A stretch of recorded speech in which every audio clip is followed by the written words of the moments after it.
वृंदावन बाढ़ के बीच इंद्रेश महाराज खड़े हैं श्री हरदेव जी मंदिर के सामने, जो तटीय स्थान मंदिर है वृंदावन में।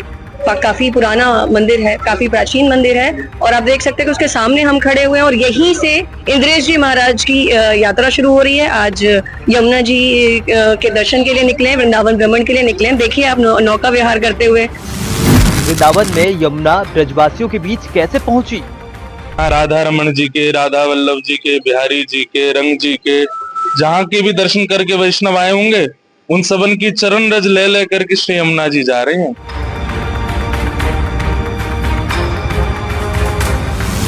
समाचार सिटी 24 पर इंद्रेश महाराज का इंटरव्यू। यमुना जी जैसे 2023 में भी इसी तरीके से आई हुई थी और 2025 में भी यही स्वरूप है।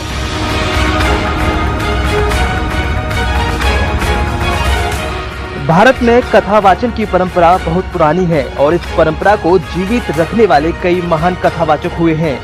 उन्हीं में से एक प्रमुख नाम है इंद्रेश जी महाराज। आज वृंदावन की इसी बाढ़ में यमुना महारानी के दर्शन करने पहुंचे। समाचार सिटी 24 पर ये इंटरव्यू में उन्होंने बताया कि आखिर यमुना इस बार कैसे आई।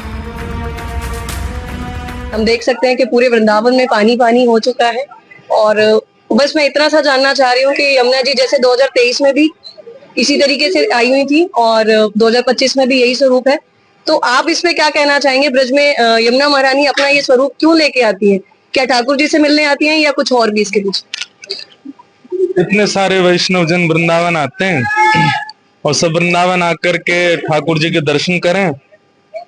यमुना जी के मन में भाव आवे कि एक बार हम भी चलें जाकर के। अब सब मंदिरन में तो ना जा सके, लेकिन मंदिर से निकल के जब भक्त बाहर आवे, उनकी चरण रज बाहर आ जाए तो यमुना जी वही को लेवे आ जाए।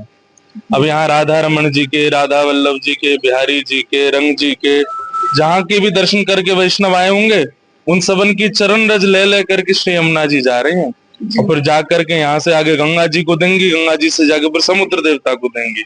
सबको वृंदावन की रस से अभिसिंचित करने के लिए श्री यमुना जी आमे। और वैसे तो भैया वृंदावन इन्हीं को ही है, ये यहाँ की रानी है। पर जीवन भर साल भर हम लोग आनंद करें, एक बार यहाँ की महारानी अपने रूप में आमे, सब देख में आमे, सब व्यवस्था ठीक है कि नहीं, उस भाव से श्री यमुना जी आएंगे। जैसा कि देख सकते हैं कि आज बिहारी जी के गेट नंबर 2 तक पानी आ चुका है यमुना जी का और लग रहा है कि और भी आगे तक वो शायद चरणों तक पहुंचने की पूरी कोशिश कर रही है। तो आज मैं देख रही हूँ कि आपके लिए भी अभी ये नौका आपने बुलाई हुई है। आप पूरा, मुझे लग रहा है, विहार करने पे ठाकुर जी के पास जाएंगे, विहार करते करते हुए जाएंगे, तो उसके बारे में भी बताएं। यमुना जी सब सुख विचार करेंगी, इतनी ऊपर तो नहीं आएंगी, पर हाँ जहां तक भी आमे हम लोगों के लिए सौभाग्य आनंद की बात है। और बाकी आप वृंदावन वासियों को देखेंगे, वो या को बाढ़ के रूप में नहीं लेते हैं। जिन जिन घरों में, जिन जिन आश्रमों के सामने से यमुना जी गई, सब आरती कर रहे हैं, पुष्प दे रहे हैं कि आज यमुना मैया हमारे घर पधारी है। हमारा घर तो बहुत अंदर है, वहां तक तो यमुना जी नहीं आएंगी, तो इसलिए हम ही आ गए कि हे यमुना मैया, यही प्रणाम करके आपको जा रहे हैं। इस बार अगर हम देखें तो 2023 से ज्यादा पानी है, क्यों ऐसा? और वैसे जैसे आपने अभी कहा कि ब्रजवासियों के लिए ये बाढ़ का स्वरूप नहीं होता, पहले भी कई बार हो चुका है और इस बार भी है।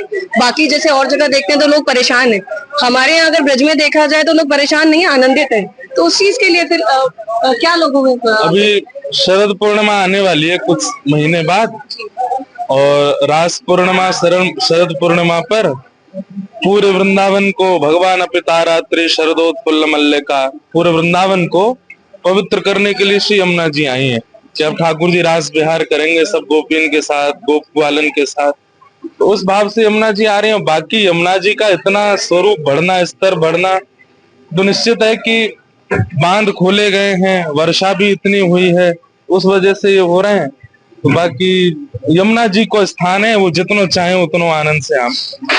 अब मैं दिखाना चाहूंगी कि देखिए आगे आप महाराज जी खुद नौका विहार करते हुए पूरे वृंदावन का भ्रमण करेंगे।